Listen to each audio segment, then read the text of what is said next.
welcome to another episode of World of Tanks with Giddy Titan, and in this video I'm going to talk about the Konštrukta T34-100, the Tier 7 Czech tank that leads on from the Skoda T25, which I have recently upgraded to, and I thought I'd give you my first impressions of it. Again, this video is stock configuration for the most part. I think both rounds are stock configuration. I have recently unlocked the second package, and I'm actually about to unlock the third one. I'm not far away from unlocking the third one. You'll actually find yourself going through the middle. The internal packages in this tank quite big, or quite quick. It's bit of a Trumpism there. It is what you call it? Quite a fun tank to play, really. It's only spoiled at the moment because I'm also playing this Panzer 1C, which is quite possibly overpowered. And of course I'm also playing the Comet quite a bit in order to raise the damage standing on it. I've hit the 91, I've hit 92% actually, but I'm back down to 90 I think again at the moment. Very hard to make progress now. Anyway, enough about that. Let's get back to the T34-100. So, it starts out with an 85mm gun. It's essentially a T34 in any respect, except that it's a Tier 7, with more or less the same characteristics. So you don't bounce shots as often as you would expect in a T34. If anything, the armour is possibly worse. It's quite lightly armoured, and there's no turret armour upgrade. Gun depression is around 5 degrees, which I think is slightly worse than the extra T34, but it's in the same ballpark as, you know, Russian tanks, 5-6 degrees.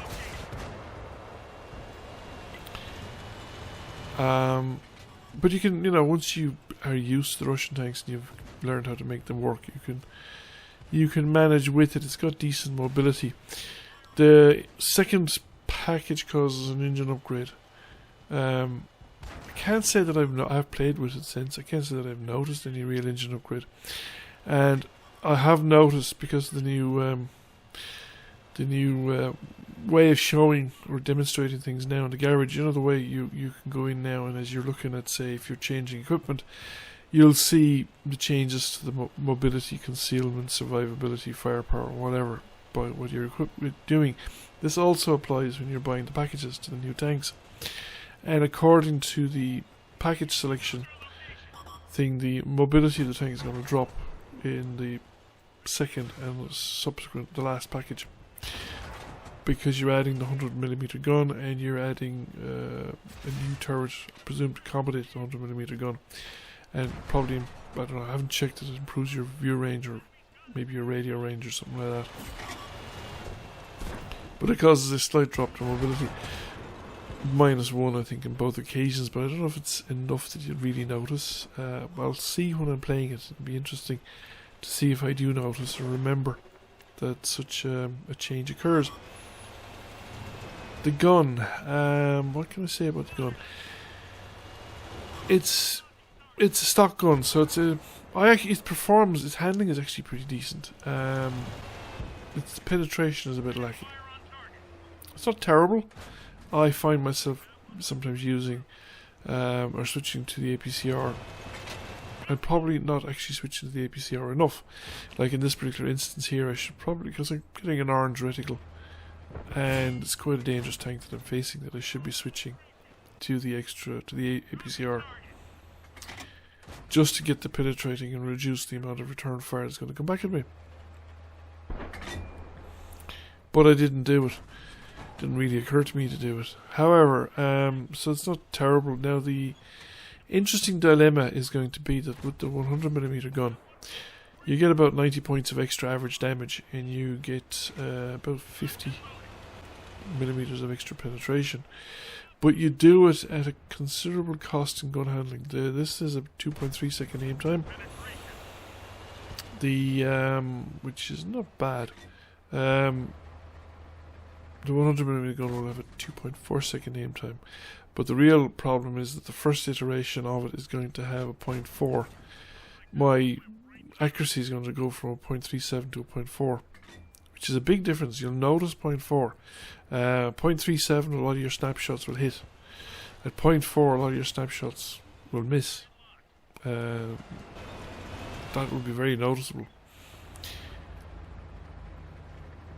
And you really will have to wait for the aim time to settle, and maybe take a little bit extra in order to just ensure you get the hits. Now, the final version of the gun, the aim time, gun depression, all that sort of stuff stays the same, but the aim time will go back to 0.38, which is a big improvement over 0.4, although not as good as 0.37. 0.37 is really good. There aren't a lot of tanks actually in the game that are better than that. So it would be kind of interesting how all that pans out, because, well, I think it's probably still worth getting the more powerful gun, because the extra alpha damage and of course the extra penetration counts for a lot. But you could probably play this tank stock all the way up to the final upgrade if you preferred gun handling. It wouldn't be a terrible burden, so to speak. So yeah, although personally I like reliable penetration. I prefer reliable penetration as one of my big things to go for, and I'll take reliable penetration and sacrifice quite a bit to get it. You don't get any improvement in the frontal turret armor, and of course the basic armor of the tank stays pretty much the same, so the combat doesn't get much trouble with it there. However, I suppose if I had the extra rate of fire there, or the extra damage, it might have been a slightly different case, although I don't know if I'd have beaten him anyway. I had just too few hit points left. So that M6 is making a bit of a meal out of it. And we're now down to the last tank, a T34, who has 5 kills already. I wonder will he make the top gun? I mean, he's completely surrounded. I don't think it's... Oh, he did. Fair dues to him. You know, I mean, he's not going to win the game, but killing 6 enemy tanks is nothing to sniff at. And there he's gone out of the game. So the next game, I think is on Alamein, and we'll just get... I stopped the recording before I got the... what do you call it? The team score on this one. But we got 14,000 credits, 1,067 damage, just made our fire for effect, and we got 765 assisted damage. 3rd class mastery. So here we're on Alamein, and it's technically I think a tier 8 battle. No, the last one was technically a tier 8 battle, in that there was one tier 8 tank, but I don't think I ran into it. In this particular case, we're actually bottomed here on a tier 9 battle.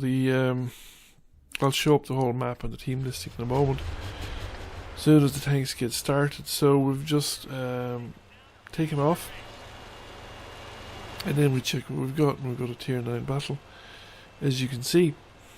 So, and we've got quite a few platoons as well on each side. Some light tank platoons,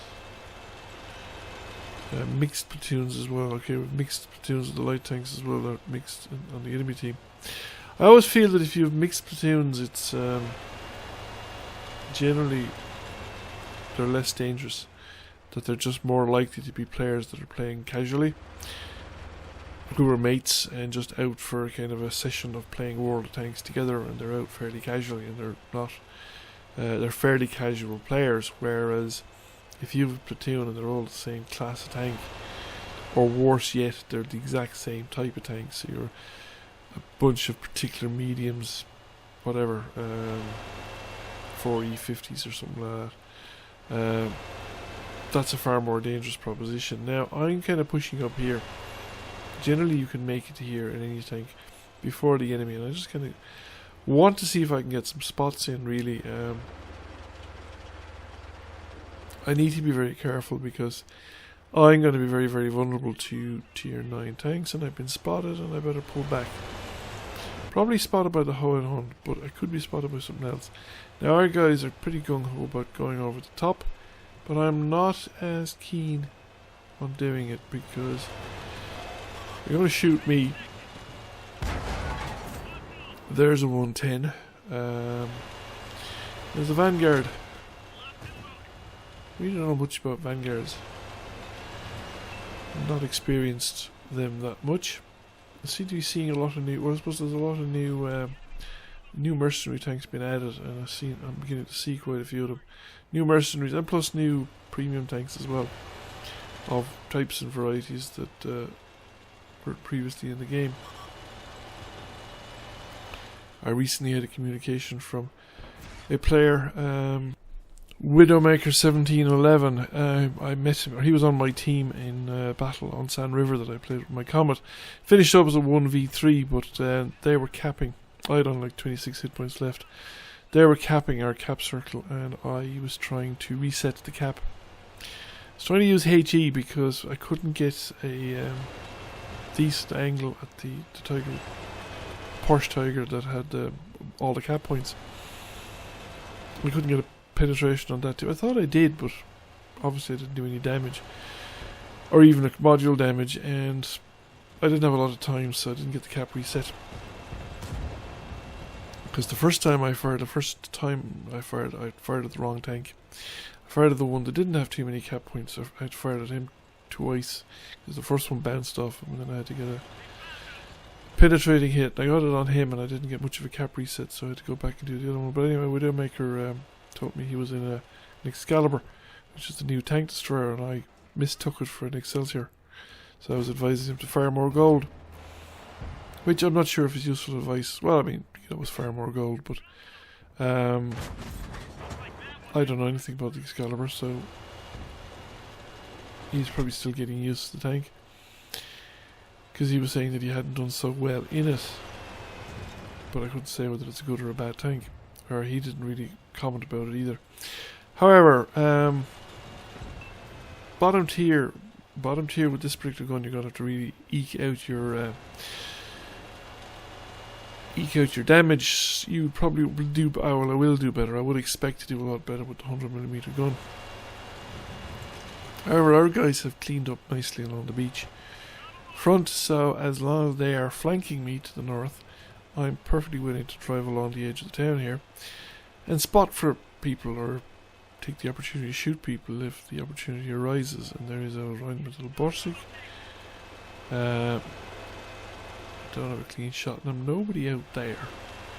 I can see into the cap circle, so I am spotted, but nobody's fired in my general direction, so I'm going to hope that I might be able to get some shots here. The Borsig is a nice target to shoot at, because I'm pretty much guaranteed anything I shoot at him is going to go through. Now, where's he pointing the gun?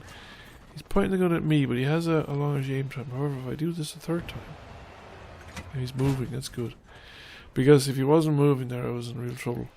So that's allowed me to pick up a respectable amount of damage. Not a huge amount, like, but it's better than the way I was before. And our mobbing, the enemy are just falling apart. A lot of these kind of games as well recently were just extremely one-sided games. I don't know what that's about as well. It just seems to be more common. Or maybe I'm just noticing it more because I'm trying to 3-mark the Comet. Nothing worse than being on one of these extremely one-sided games when you're chasing the damage. You can't find any enemy tanks. Ooh, T-29. Ooh, he's looking at me. He missed. He's moving. He's fully upgraded. So. Well, we have friends here as well, so it's just who's going to shoot at whom first. And the T-29 doesn't get the opportunity to make up its mind who it wants to shoot at. There's no ho, miles and miles away. So I wouldn't expect to get the opportunity to take out the Yoho. Although there he is. And he's turning, and no, it wasn't us. Shot arrived around the right time, but I think somebody beat me to it ever so slightly. So we finish up at 9:46, not quite far for effect. But I suppose satisfactory considering our stock configuration on a in a tier 9 game on a tier 7 tank. Still, we got a second class mastery out of it, again because we were shooting, I suppose, higher tier tanks for a reasonable amount of time, and we came mid-table. Thank you for watching. I hope you enjoyed the video. If you did, please press like, comment, share. It really helps the channel out. And if you have not already done so, please subscribe to the channel. I will catch you all again soon. Bye for now.